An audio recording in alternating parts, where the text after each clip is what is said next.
Well, we unfortunately have some heartbreaking news to share with you that hits very close to home for a lot of us who have been here at Fox 5 for a long time. And if you've been a faithful viewer over the past 20 years, you no doubt remember our beloved friend and colleague, Beth Parker. We're sad to tell you Beth passed away of cancer yesterday in California, where she had recently relocated from the D.C. area. And as all of you know, and all of us know, Beth was one of a kind. So this bubbling, oozing liquid, this is sewage. And this won't be an easy day for you. It is hard not to laugh.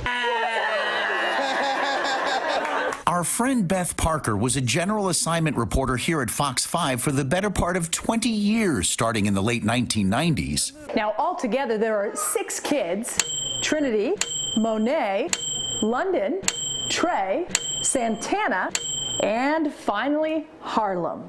Beth was a remarkable storyteller, creative, funny, witty, bringing us so many positive stories over the years. That was kind of sloppy. But his real love is the theater. How do you feel when you walk in here? Amazing. You see, Ian's become a pint-sized theater critic. Introducing us to the very best our D.C. region has to offer. I don't have any brains either, but I still did it. When they first started tubing at Asbury Methodist, only about 17 people signed up. Oh boy, we're going fast too. This year, they have 44 people and 1 reporter. And we're all, well, really just a bunch of kids. Totally new experience. Betty Alsop acted like a kid and brought a kid. The Pennsylvania-born Ithaca College graduate was living in the San Francisco Bay Area, where she worked as chief communications officer for Lean In Foundation.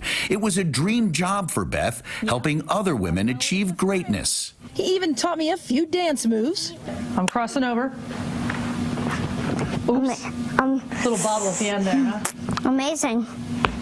I got a good review? I can tell you from experience he's the sort of critic who is, well, not so critical. Do you ever give a show a bad review? I focus on the happy part of shows. This was from Beth's last day at Fox 5 in 2015. For somebody on TV, I'm incredibly uncomfortable sitting around talking about myself. So I have a daughter. I appreciate it. I have a daughter who's a reporter, and I always tell her, you want to model yourself after Beth Parker, because the reason you bring so much humanity is because you're an incredible human being yourself. Beloved in our newsroom, beloved by the photographers, everybody behind the scenes. She is our stand-up person, and all of us need to be more like Beth Parker. I hate to see you go. Beth, who died of cancer at age 51 Monday morning, is survived by her wife Holly and their teenage son Parker, her mother, 2 brothers, and literally hundreds of close friends. We love you, Beth Parker. None of us will ever forget you. I think Sue Palka summed it up best 6 years ago. And as you could see there, just another reminder, Beth Parker, just an absolutely incredible storyteller, an incredible person. And one of the things that she and Holly did was to welcome all of us in the Fox 5 family into their home. Literally and figuratively, they threw a number of events, invited folks in, had an open door policy.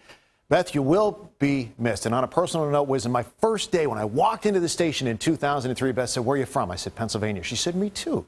Turned out she was from the same small town where I got my start in this business, which, as we say, was in the middle of nowhere, but 2 hours from everywhere. And I said, from day one, Beth, we got a common link.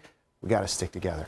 And I can also remember getting here, Steve, back in 2003, and how nice and genuine Beth was, because you know, when you come into sometimes when you come into a new place, everybody's not ready to receive you.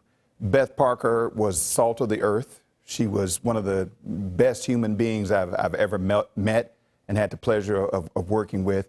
She was super talented, and when I heard about this, it was really sad. She will definitely be missed. It's a gut punch. She battled for a long time, eventually succumbed on Monday. I've heard from people all over the country saying that we're so sorry, and it certainly is a tragic story, and it's tragic news. But as you saw in that little piece right there, you get a reminder of what Beth truly was, that spirit, that outgoing spirit, and that laugh that we heard every day here in this newsroom. And that, Beth, is how we will remember you. Yes, smiling, always. All right, we'll be right back.